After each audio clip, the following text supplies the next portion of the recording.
हाँ जी प्यारे विद्यार्थियों, सबसे पहले इस चैप्टर में थर्मल प्रॉपर्टीज ऑफ मेटल हम बात कर रहे हैं। यूनिट 7 का ये लास्ट पोर्शन है। हमने यूनिट 7 में 3 अलग अलग पोर्शंस के बारे में बातचीत की। सबसे पहला था मैकेनिकल प्रॉपर्टीज ऑफ सॉलिड्स, दूसरा था मैकेनिकल प्रॉपर्टीज ऑफ फ्लूइड्स और तीसरा है थर्मल प्रॉपर्टीज ऑफ मैटर। ठीक है, इस थर्मल प्रॉपर्टीज ऑफ मैटर में हम सॉलिड्स, लिक्विड्स, गैसेस थोड़ी थोड़ी बात सबकी कर सकते हैं। Is it clear? Yes, sir. और उसके बाद फिर नेक्स्ट यूनिट थर्मोडायनेमिक्स पढ़ेंगे, उसमें भी इस चैप्टर से रिलेटेड कुछ बेसिक्स हमारे बहुत काम आएंगे।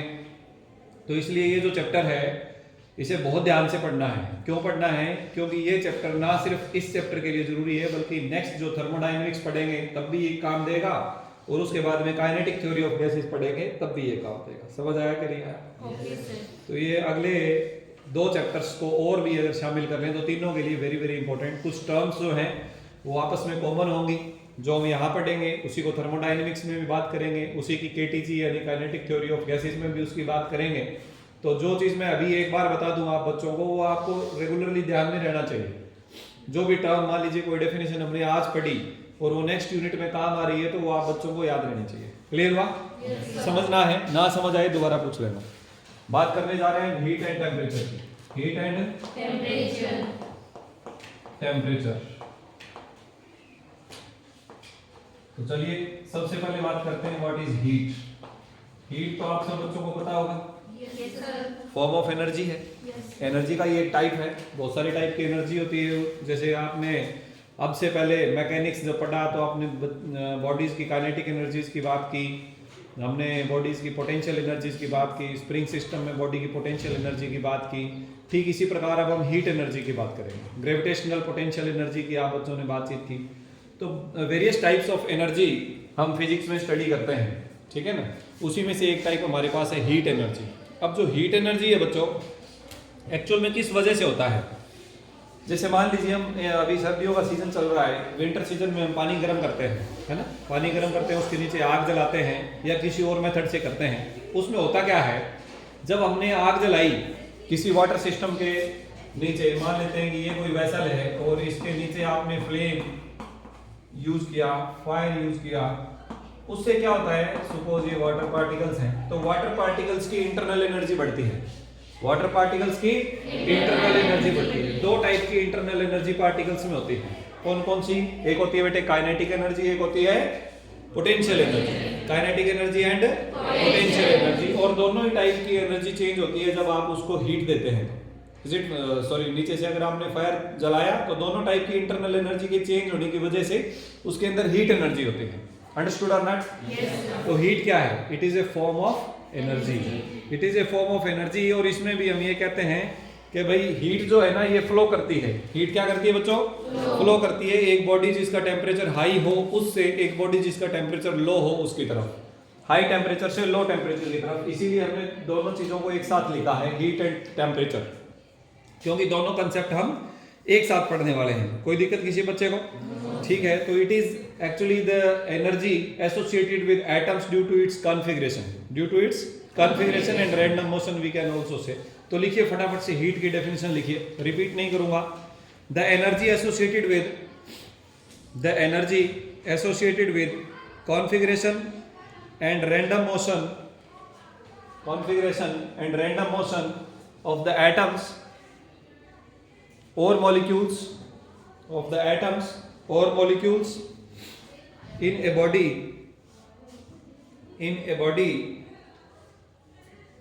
is called internal energy.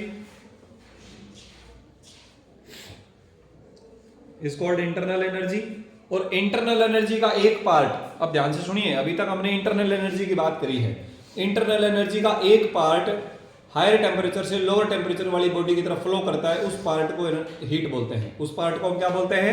Heat. लिखिए, आपने अभी लास्ट में लिखा था is called internal energy. And the part of this internal energy which is transferred from one body to another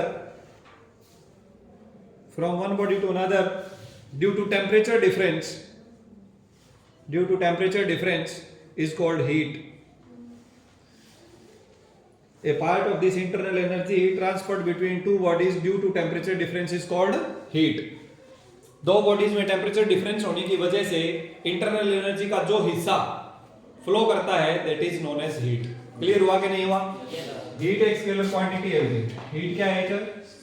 तो आप हिंट नोट कर सकते हैं। पूरी लाइन तो आपको ऐसे लिखनी होगी, it is a scalar quantity. ऐसा यूनिट बोलिए इसका क्या है? ऐसा यूनिट है इसका जूल। ऐसा यूनिट क्या है बच्चों? जूल।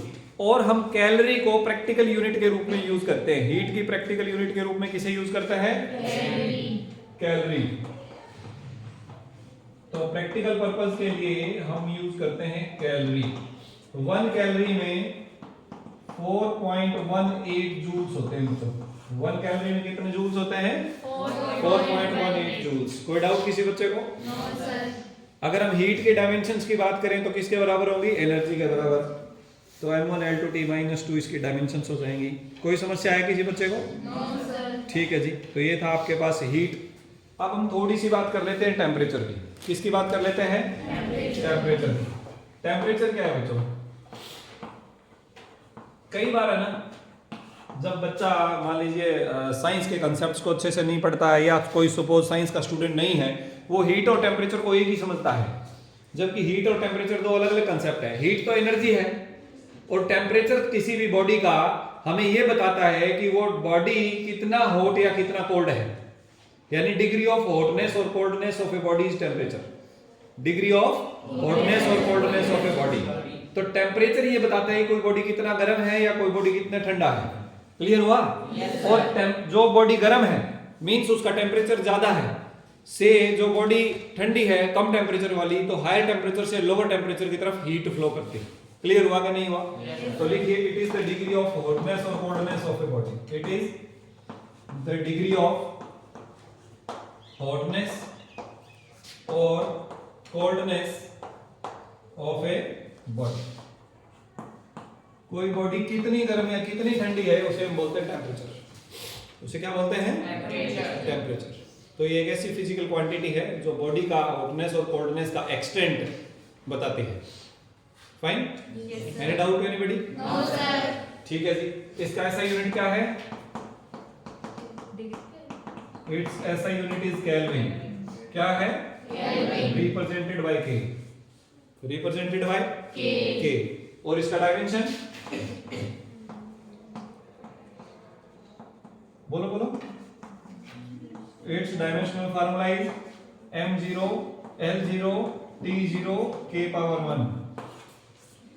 फंडामेंटल क्वांटिटी है ना temperature. Yes sir. Fundamental units पढ़े थे ना बेटे यूनिट 1 में। Yes, sir. उसके अंदर फंडामेंटल क्वांटिटी है और इसके जो सिंबल है के that is also used as the dimensions. तो इसमें मास लेंथ टाइम नहीं होता है, सिर्फ k पावर 1 कह सकते हो आप। Only k power 1। ये इसका डायमेंशंस है। कोई डाउट है किसी बच्चे को? No sir. कोई डाउट हो तो आप बच्चे मुझे बता सकते हैं। ठीक है।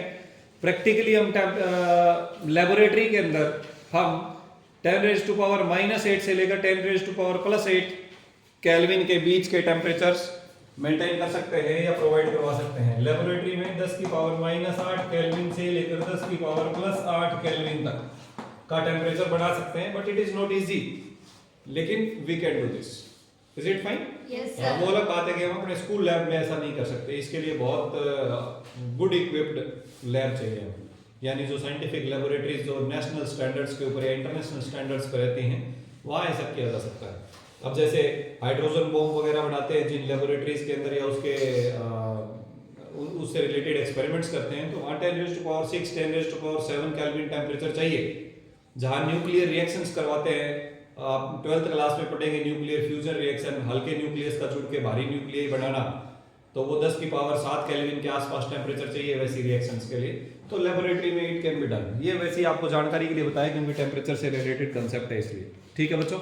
Yes sir. ओके।